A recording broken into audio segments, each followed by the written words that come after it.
అహ్మదాబాద్ ఘోర విమాన ప్రమాదం తీవ్ర విషాదాన్ని నింపింది. ప్రధాని మోదీ అహ్మదాబాద్కు చేరుకున్నారు. విమాన ప్రమాద ఘటనా స్థలాన్ని పరిశీలించున్నారు. ప్రమాద ఘటనపై మోదీ ఎప్పటికప్పుడు పర్యవేక్షిస్తున్నారు. అహ్మదాబాద్లోనే కేంద్ర హోంమంత్రి అమిత్ షా, కేంద్ర మంత్రి రామ్మోహన్ నాయుడు ఉన్నారు. మరోవైపు విమాన ప్రమాద ఘటనపై డీజీసీఏ దర్యాప్తు కొనసాగుతోంది. మృతదేహాలను గుర్తించేందుకు DNA పరీక్షలు కొనసాగుతున్నాయి.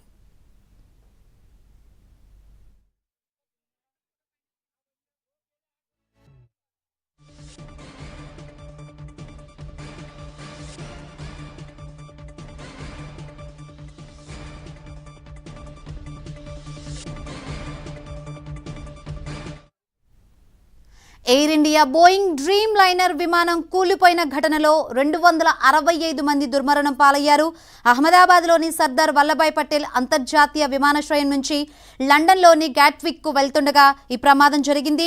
టేకాఫ్ సమయంలో సీటు బెల్టులు పెట్టుకున్న ప్రయాణికుల మృతదేహాలు భారీ ప్రమాదంతో కాలిపోయి చల్లాచెదురుగా మృతదేహాలు పడిపోయాయి. ప్రమాదం జరిగిన సమయంలో విమానంలో 230 మంది ప్రయాణికులు, 2 పైలట్లు, 10 మంది విమాన సిబ్బంది ఉన్నారు.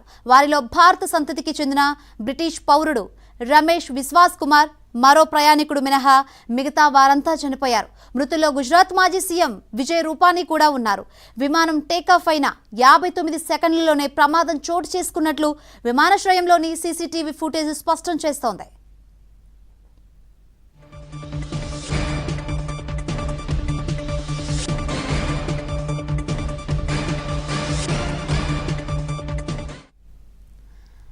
బోయింగ్ 787-8 డ్రీమ్ లైనర్కు ఇంధన సామర్థ్యం 1.25 లక్షల లీటర్లుగా ఉంటుంది.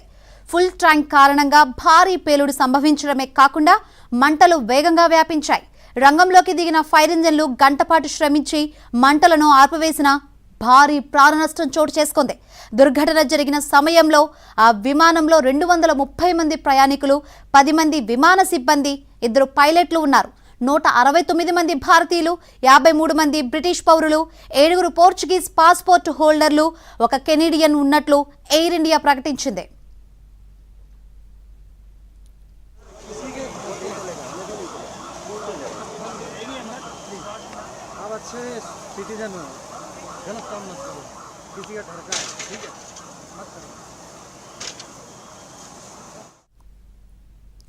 విమాన ప్రమాద స్థలాన్ని బ్రిటన్ ఏవియేషన్ అధికారులు, ఎయిర్ ఇండియా అధికారులు పరిశీలించారు.